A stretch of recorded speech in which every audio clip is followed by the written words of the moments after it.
When life has stripped a man of everything he loves, desperation drives choices that others call madness. That's where Eli Mercer found himself.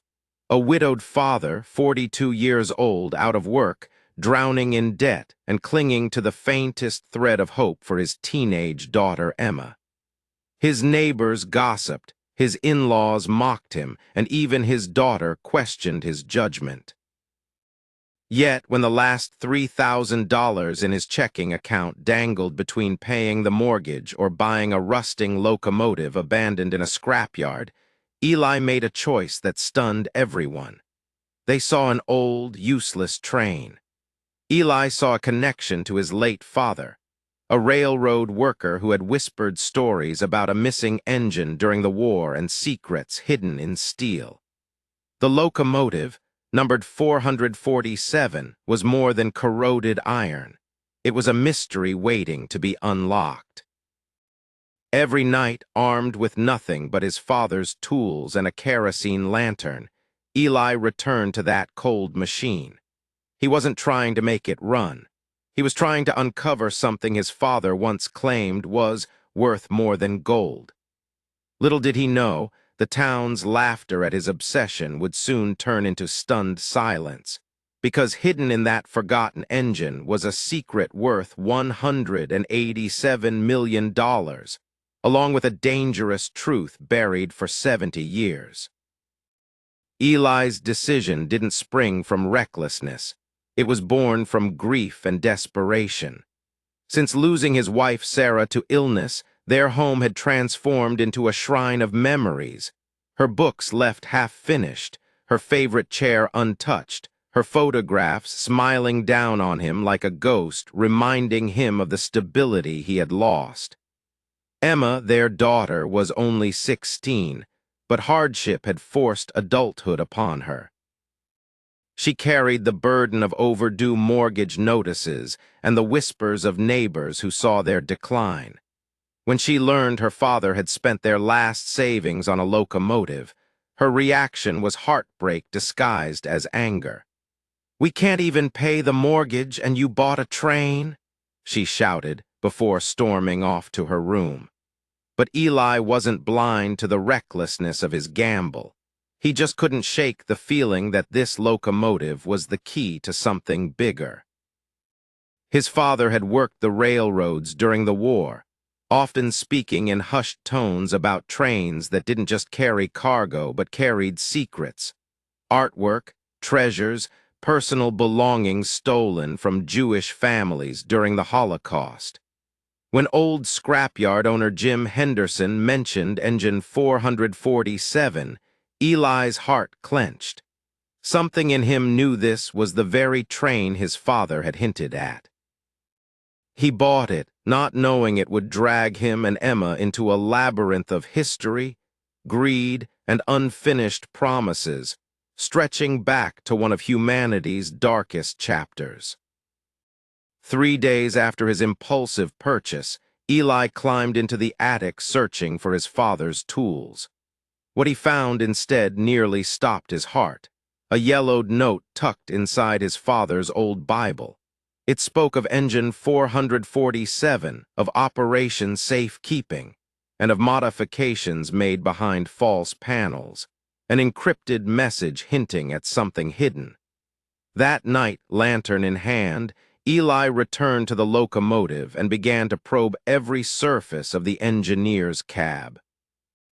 At first, it was just steel, rust, and shadows. But behind one wall, he heard the telltale hollow sound of a false panel. With trembling hands, he unbolted it and discovered a hidden compartment. Inside lay a manila envelope thick with photographs, documents, and a letter addressed to him. The photographs showed men loading wooden crates into trains during the war, crates filled with paintings, jewelry, and artifacts. In one, his father stood beside engine 447 itself, younger and serious, holding something indistinct in his hands. The letter explained it all. His father and fellow railroad workers had been entrusted to hide looted items stolen by the Nazis until they could be returned to rightful families. "This is not about money," the letter read, "but about returning what was stolen to those who lost everything." The firebox, it hinted, contained a map. And with that revelation, Eli realized this wasn't just a broken train.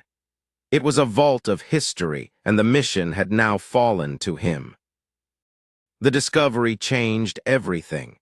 No longer a fool's errand, the locomotive was now a responsibility Eli couldn't ignore. With Emma's reluctant help and guidance from Pete Morrison, a trusted mechanic who had known his father, Eli began a deeper inspection of engine 447. They found secret modifications, hidden compartments, specialized clamps for fragile cargo, even a secondary braking system that allowed certain cars to detach in secrecy. Each revelation matched the letter's warnings. This locomotive had been purpose-built to transport stolen treasures under the Nazis' watch. Emma, once embarrassed by her father, was now drawn into the mystery. Her curiosity grew when she researched the Monument's Men, the Allied program tasked with recovering looted art. She printed pages and showed her father proof. Families were still searching for stolen heirlooms 70 years later. Among their finds was a manifest listing a silver menorah belonging to the Rosenberg family of Vienna and a painting tied to the Goldsteins of Prague. The realization hit them both. This wasn't just relics of war, these were stolen pieces of people's lives. But as they worked, Eli noticed a black sedan with Illinois plates appearing around town. Someone else knew about engine 447, and not everyone wanted justice. Some wanted fortune, or worse, silence.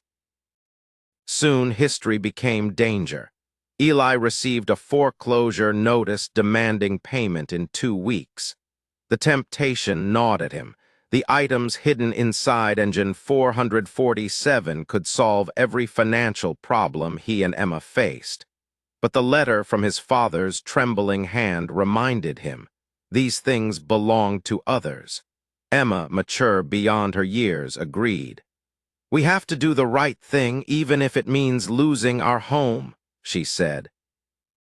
Together, they contacted Dr. Margaret Chase, a historian specializing in Holocaust asset recovery. When she arrived in Millbrook, her reaction confirmed their suspicions. "This," she said, flipping through the documents, "is the most complete record of post-war recovery I've ever seen." But she also warned them of predators, descendants of Nazi officers, shady collectors, and fraudulent claimants.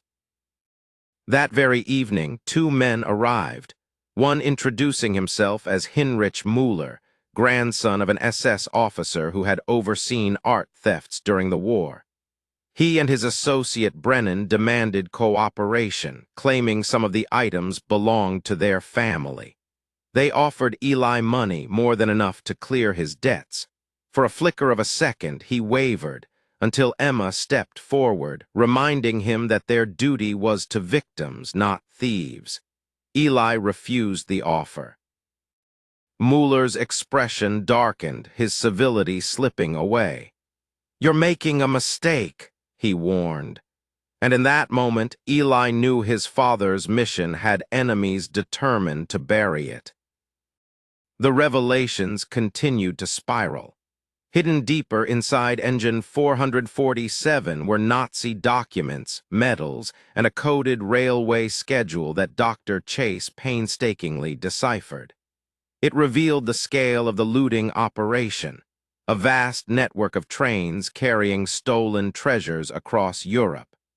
More chillingly, it showed targeted families, Jewish households selected not just for who they were, but for the wealth of what they owned. Art dealers, jewelers, families with centuries-old heirlooms were deliberately marked for deportation so their possessions could be stolen. Eli realized his father's mission was far more personal than he ever knew. It wasn't just hiding cargo, it was safeguarding evidence of crimes, preserving proof, and buying time for a justice system that often failed. The coded schedule also contained names of families still alive today, including the Rosenbergs and Goldsteins. For Eli and Emma, this meant the mission wasn't theoretical anymore. They could return something tangible, heritage stolen by force, waiting decades for redemption. But it also meant anyone chasing these documents now knew what was at stake. Not millions of dollars in treasure, but undeniable evidence of war crimes. Time worked against them. The foreclosure loomed, Mueller's men prowled, and whispers spread in town that Eli had uncovered something more than rust. But every risk deepened his resolve. With Pete's mechanical expertise and Emma's relentless research, they traced hidden compartments, mapped locations across 3 states, and uncovered documentation that tied specific artifacts to families still alive. Each revelation carried weight heavier than gold. A menorah tied to a family line nearly erased, a painting linked to descendants who had been searching for decades, rings engraved with initials of couples murdered in the Holocaust. Dr. Chase reminded them, for these families, reclaiming their heritage isn't about money. It's about reclaiming their identity. That truth gave Eli strength to resist temptation when Mueller returned with veiled threats and larger offers. The locomotive that once represented his gamble now symbolized something greater. Proof that his father and his network of railroad men had quietly preserved justice, waiting for someone brave enough to finish what they started. Now that responsibility rested squarely on Eli's shoulders, and he refused to let greed or fear erase it. As dawn broke one morning, Eli stood inside engine 447, Emma beside him, the kerosene lantern flickering against the steel walls. Around them lay documents, photographs, and artifacts, fragments of history his father had protected with silent courage. "He wanted you to finish it," Pete said softly, "and now you are." For the first time since Sarah's death, Eli felt purpose larger than himself. He had lost his wife, his job, his savings, and maybe soon even his home, but in that loss he had found a mission greater than survival. He wasn't just fixing a train. He was repairing stolen lives, one artifact at a time. As for the future, Eli didn't know if their sacrifices would save their house or bring more danger, but he did know one thing: when history calls, you answer.